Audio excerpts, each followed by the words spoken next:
বৈষম্য বিরোধী ছাত্র আন্দোলনে শেখ হাসিনার পদত্যাগের পর ৫ আগস্ট বিকালে গাজীপুরের কোনাবাড়িতে বিজয় মিছিলে অংশ নেন হৃদয়। তারপর থেকে নিখোঁজ তিনি।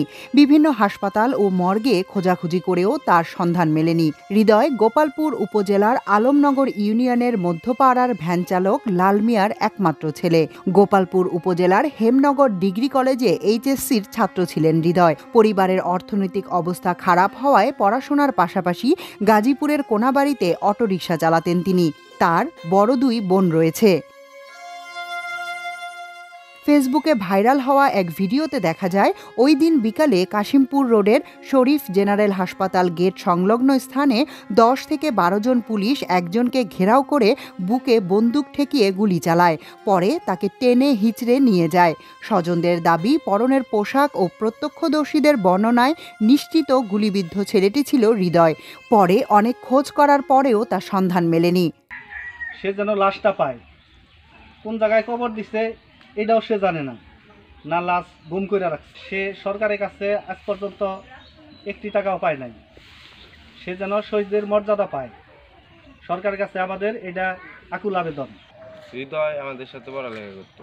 হৃদয় একজন খুব ভালো ছেলে ছিল। দারিদ্রতার কারণে হৃদয় ঢাকা গেছিল। ঢাকা যাওয়ার পর ৫ই আগস্টে হৃদয় ভাইকে হত্যা করা হয়েছে। সরকারের কাছে আমরা আবেদন জানাই যে সরকার থেকে জানি তাদেরকে কোনো অনুদান দেওয়া হয় এবং তাদের শহীদি মর্যাদা দেওয়া হয়। হৃদয়ের ভগ্নিপতি ইব্রাহিম হোসেন বলেন, আমরা ২ জন এক রুম ভাড়া নিয়ে থাকতাম। মিছিলে গুলির শব্দ শুনে আমি কোনাবাড়ি মেট্রো থানা সংলগ্ন একটি বাসায় আশ্রয় নেই। সেখান থেকে দেখতে পাই ৪ জন পুলিশ গুলিবিদ্ধ একজনকে টেনে হিঁচড়ে থানায় নিয়ে যাচ্ছে। পরে থানার সামনে একটি টেবিলের আড়ালে লুকিয়ে রাখে তাকে। গুলিবিদ্ধ ছেলেটি দেখতে হৃদয়ের মতো মনে হলেও গুলির ভয়ে কাছে যেতে পারিনি। পরে শুনি রাত ২টায় সব পুলিশ থানা থেকে চলে গেছে। তারপর থানায় গিয়ে হৃদয়ের লুঙ্গি পাই। বিভিন্ন হাসপাতাল ও মর্গে সন্ধান করেও তাকে পাওয়া যায়নি। আলমনগর ইউনিয়ন পরিষদের সাবেক সদস্য আব্দুল হামিদ বলেন, ঘটনাস্থলের একটু দূরেই আমার দোকান। গুলির পর প্রত্যক্ষদর্শী কয়েকজনের বর্ণনায় নিশ্চিত হয়েছি সেটি হৃদয়। অটোরিকশা গ্যারেজের মালিক হাফিজুর রহমান তপন জানান, হৃদয় মিছিলে ছিল।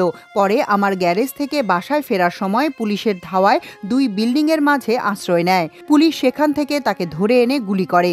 পরে আমার গ্যারেজের সামনে দিয়ে তাকে টেনে হিঁচড়ে নিয়ে যায়। অনেকেই সেই দৃশ্য ভিডিও করেন।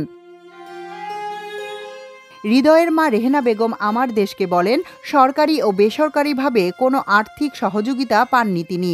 হৃদয় ছিল পরিবারের একমাত্র আয় করার মানুষ। তাকে হারিয়ে আমরা দিশেহারা।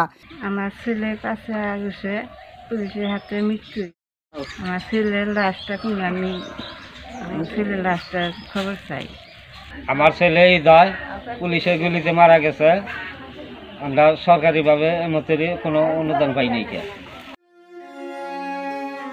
আলমনগর ইউনিয়ন পরিষদের ভারপ্রাপ্ত চেয়ারম্যান শামীম হোসেন বলেন, ভবিষ্যতে সরকারি অনুদান এলে তাদের দেয়া হবে।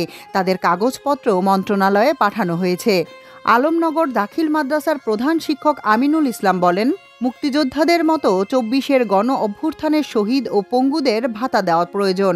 বড় বোন জিয়াসমিন হৃদয়ের লাশের হদিস পরিবারকে দেওয়ার দাবি জানান সরকারের কাছে। আমার ভাই ৫ আগস্ট পুলিশের হাতে গুলি খেয়ে মারা গেছে, কিন্তু আমার ভাইয়ের লাশ এখনো পাইনি। আমার ভাই এখনো শহীদের মর্যাদা পায়নি। আমরা সরকারের এখনো সহযোগিতাও পাইনি। সরকারি দিকে আমার বাবা মায়ের কেউ দেখতেও আসে নাকি। আমার ভাইয়ের লাশটা চাই, আমার ভাই শহীদের মর্যাদার আছে। ছেলেটা আমার দ্বাদশ শ্রেণীর ছাত্র, বাড়ি গোপালপুর উপজেলা আলমনগর ইউনিয়নের আলমনগর গ্রামের। এই ছেলেটা জুলাই আগস্ট বিপ্লবে আমরা যতটুকু জানতে পেরেছি কোনাবাড়িতে পুলিশের গুলিতে নিহত হয় এবং পুলিশ তাকে ভ্যানে করে উঠিয়ে নিয়ে যায়। পরবর্তীতে এটার লাশ আর পাওয়া যায়নি। তাহমিনা তাসির, আমার দেশ।